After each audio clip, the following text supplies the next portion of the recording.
Hello. किसी ने बड़े कमाल की बात कही है। एक दिन ऊपर से बरसात गिरी और कान में बस इतनी सी बात कह गई कि गर्मी हमेशा किसी की भी ज़्यादा दिन तक नहीं रहती, चाहे वह सूरज ही क्यों ना हो। दोस्तों, मेरा नाम सुशीला है।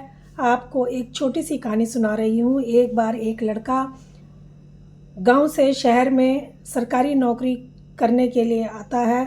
वो इंटरव्यू दे रहा था। उसने काफ़ी इंटरव्यू भी दे चुका था और भी इंटरव्यू उसने देना था। वो इंटरव्यू के लिए आया था। उसे सुबह इंटरव्यू पर निकलना था। वो सोचता है कि ठीक है, मैं पैसे तो मेरे पास नहीं हैं। उसको 500 रुपये चाहिए थे, लेकिन वो अपने नए कपड़े पहनता है, तैयार होता है और बस स्टैंड पर पहुंचता है। सोचता है कोई जान पहचान वाला मिल जाएगा तो लिफ्ट लेकर चला जाएगा, लेकिन वो काफ़ी देर वहां पर खड़ा रहता है, उसे कोई भी नहीं मिलता।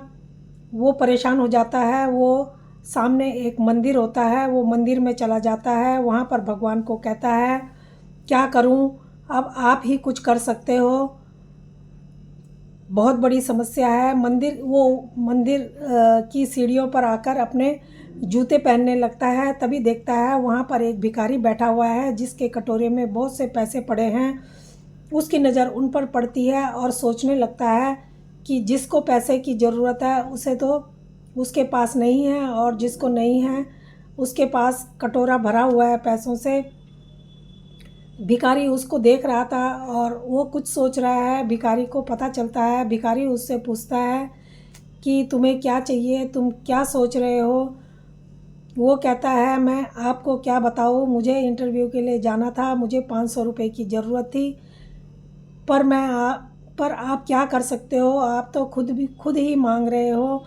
वो कहता है, मैं तुम्हारे लिए कुछ कर सकता हूँ, मैं मांग नहीं रहा हूँ। लोग अपने आप मुझे दे के जा रहे हैं, क्योंकि उनको पुण्य कमाना है और वो मुझे देकर जा रहे हैं। पर तुम्हें क्या ज़रूरत है, तुम मुझसे कहो। वो बताता है। जब तो भिखारी कहता है, ठीक है, तुम्हें 500 रुपये की ज़रूरत है। भिखारी उसको पैसे देता है। वो खुश हो जाता है और इंटरव्यू देने के लिए चला जाता है। वो वहाँ इंटरव्यू देता है और पास भी हो जाता है। जब वो वापस शाम को लौट रहा था तो देखता है कि जहाँ पर भिखारी बैठा हुआ था वहाँ पर बहुत सारी भीड़ लगी हुई है। वो जब किसी से पूछता है तो पता चलता है कि यहाँ पर एक भिखारी था, जिसके पास दवाई के लिए पैसे नहीं थे। वो बीमार था और उसकी दवाई के बिना मृत्यु हो गई। वो वहाँ पर जाता है और देखता है कि ये तो वही भिखारी था जिसने उसको सुबह मदद की थी। वो कहता है इस वो लड़का कहता है, वाह ऊपर वाले, एक ये इंसान है कि जिसने अपनी ज़िंदगी किसी की भलाई के लिए दांव पर लगा दी। वो कहता है।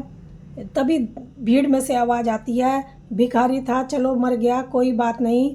तो दोस्तों, ये कहानी से हमें पता चलता है कि हमेशा दूसरों पर विश्वास रखो, उनकी मदद करो, दूसरा भरोसा रखो। जब आपको लगता है कि कुछ नहीं हो सकता, तब ईश्वर आपके लिए कोई ना कोई मदद कहीं ना कहीं से ज़रूर भेज देता है। तो आपको ऊपर वाला आपकी मदद के लिए हर समय तैयार रहता है। तो दोस्तों, आपको ये कहानी कैसी लगी? अगर अच्छी लगी हो तो प्लीज़ लाइक और सब्सक्राइब ज़रूर करना। धन्यवाद।